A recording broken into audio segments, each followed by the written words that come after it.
Hi everyone, happy Tuesday. Hope you all having a good day. All right. Whew, okay. So Sarah Boone, the state has arrested, and now it's the defense's turn to put on their witnesses, right? So the first witness is Sarah Boone herself. Now, sometimes the jury is given an instruction that if the defendant decides not to testify, they're not supposed to use it against them, the fact that they didn't, because we live in the great USA. We have the right to not self-incriminate. Okay. The fifth uh, right in the Bill of Rights, right? Okay. So this is plead the fifth. That's why they say plead the fifth. Okay. Well, she has decided to testify in her own behalf, which I already thought it was not going to go well for her, and she's still testifying, but it's not going to go well because um I talked about this a little bit before, but she was going to use battered spouse as defense, right? Okay, but that didn't work because now I have even more information than I had the first before this case started. Um, Through her testimony up until this point, um, she basically wore the pants in the relationship. And if you know what I mean, then you understand. But for those who might not, she made all the decisions. She decided where they went, when they went, where they went, all the stuff, and she handled all the finances.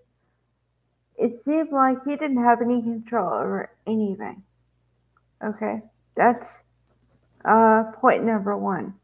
Point number two, I'm pretty sure I said this before, but if, well, okay, number two is if he felt like, I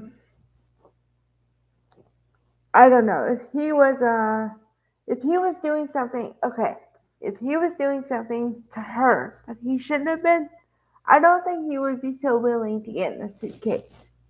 Okay, that's point number one for that. Point number two is it was all fun and games until he started to say, Sarah, I can't breathe. Sarah, let me out. And he said this multiple times. Okay, number two. Combined with number three. The tone in which he said, Sarah, let me out. It wasn't angry at all. It was, Sarah, I can't breathe. Sarah, honey, I can't breathe. Sarah, babe, please let me out. Okay, now, those words, for the most part, are terms of endearment. Okay? Meaning most people use them when they want to lovingly refer to someone else. Those are not words used in anger. So that negates that. Um, and then I just don't see it good. I don't see it going well at all. Um, I don't know now. The point for me is how long is it going to take for the jury to deliberate and come back with any kind of verdict? Now, if I had to guess, which I'm going to a little bit.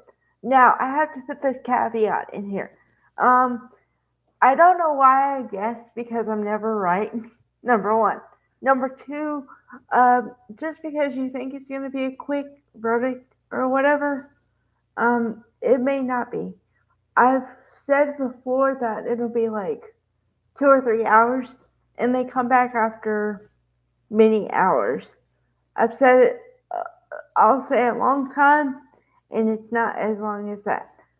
So you can never know what's in a jury's mind, and you can never know how they're gonna vote in a way. Okay, so I have to put all that in there. But given all the evidence that the state had and whatever evidence defense is going to have after her, which the smart thing would be to have somebody after her maybe that could refute or at least agree with some of what she said. But I don't think you could find anybody like that. I that's a foreseeable problem that I don't know. I just feel like that's going to be the big problem. Okay. So, I don't know. I don't know. Um, I really don't know what evidence they could have to counter what she's saying about herself is the problem. So, you know. Um, but I'll probably make another video, part two, later. Um, if they have the jury out and stuff like that. Because, like I said, at this point, she's still testifying. But I didn't want to make the video really, really late. So that's why I did it now. Okay. All right. So after this, I'm going to move on to the soap operas. And then I'm going to move on to the YSL trial for today. So that's the schedule. All right. Bye, everybody.